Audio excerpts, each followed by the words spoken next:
লেখক রনির মাইতির কর্মে। খেয়া ঘাটের মাচায় এক রাত। সন্ধ্যার আকাশে সর্তের ম্লান আলো ক্রমশ অদৃশ্য হয়ে যাচ্ছিল। নদীর দিক থেকে ভেসে আসছিল শীতল হাওয়া, যার সঙ্গে কাশফুলের গন্ধ মিশে যেন এক অদ্ভুত স্নিগ্ধতা ছড়িয়ে দিচ্ছিল চারপাশে। রংপুর গ্রামের খেয়াঘাট সে সময় ব্যস্ত। ওপার থেকে এপারে মানুষ আসছে যাচ্ছে, কারো হাতে সাইকেল, কারোর জুড়িতে মুরগির কক্কক শব্দ। আবার কেউ ফেরিওয়ালা দিনের ফেরি সেরে ফিরে যাচ্ছে কচুপোড়া গ্রামে। খেয়াল তক্তার গুড গুড শব্দের সঙ্গে মিলে মিশে নদীর জলের ছেলাত ছেলাত আওয়াজে এক অদ্ভুত সুর বাজছিল। খেয়া ঘাটের এক পাশেই ঠিক বাসচারের গা ঘেঁষে দাঁড়িয়ে আছে বিপিন কাকার চায়ের দোকানটা। এই দোকানটা শুধু চায়ের আড্ডার জায়গা নয়, গ্রামের প্রাণকেন্দ্র বটে। দিনের শেষে খেতে খাওয়া মানুষজন এখানে বসে ক্লান্তি ছড়ায়। কেউ রাজনীতি নিয়ে আলোচনা করে, কেউ বা গল্প গুজব হাসিমস করা। কিন্তু আজ এক অদ্ভুত নিস্তব্ধতা। দোকানের ঝাঁপ টেনে বন্ধ। যদুরথ আর দিগম্বর হাঁটতে হাঁটতে এসে পৌঁছে থমকে দাঁড়ান। অবাক চোখে তাকা বন্ধ দরজার দিকে। একই কাকা যে আজ দোকান খোলেনি। যদুরার ফিসফিস করে বলল। দিগম্বর মাথা নেড়ে বলল, হ্যাঁ, দু একদিন আগেই শুনছিলাম কাকার শাশুড়ি মায়ের শরীর ভালো নয়, বোধ হয় সেখানেই গেছেন। দুজনে কিছুক্ষণ নির্বাক হয়ে দাঁড়িয়ে থাকল। যেন অভ্যাসের ছন্দ হঠাৎ করে ভেঙে গেছে। আর ঠিক সেই সময় খেয়া ঘাটের এক নৌকো ঘাটের কাছে এসে ভিড়। নৌকা থেকে নেমে ধীরে ধীরে সামনের দিকে এগিয়ে আসছেন সদানন্দ দাদু। মাথার চুল সাদা, গায়ে ধুতি পাঞ্জাবি, হাতে এক ছোট ঝোলা।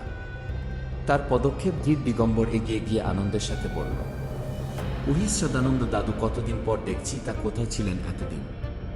তীর্থ করতে গিয়েছিলাম বৃন্দাবনে। এই বয়সে যদি একবার গঙ্গার জল হাতে তীর্থ না করি তবে তো জীবনটাই বৃথা হয়ে যাবে। অনেক দূর থেকে সয়েছি, তবে একটু বসতে দাও। নুগো থেকে নামল আরো 4 জন, যাত্রী 3 জন। গ্রামের চেনা মুখ আরেকজন অপরিচিত থাকি, অবশ্য অপরিচিত বলা ভুল। তখন গ্রাম জুড়ে উৎসবের আবহ, কারণ আর মাত্র 3 দিন পরেই দুর্গোৎসব। রংপুরের নিশিকান্তি চক্রবর্তীর বাড়িতে প্রতি বছরই জমজমাট করে পুজো হয়।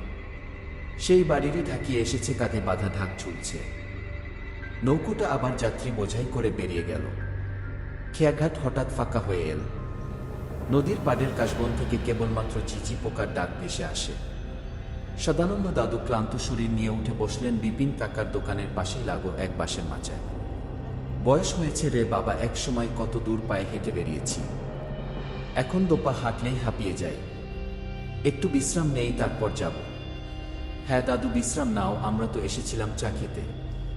কিন্তু বিপিন কাকা দোকান খোলেনি।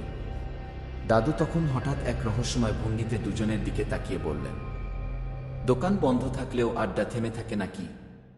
কিছুক্ষণের মধ্যে সবাই চলে আসবে। যদুনাথ অবাক হয়ে জিজ্ঞেস করল, তুমি এতটা নিশ্চিত হয়ে কিভাবে বলতে পারছো?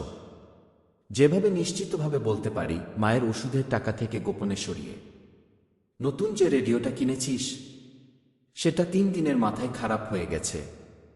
আর আজ সকালে বসিরহাটে মাছ ধরতে গিয়েছিলি। সারাদিন বসে থেকেও 2 পুঁটি মাছ ছাড়া কিছুই ধরতে পারিসনি। বলতো ভুল কিছু বললাম নাকি?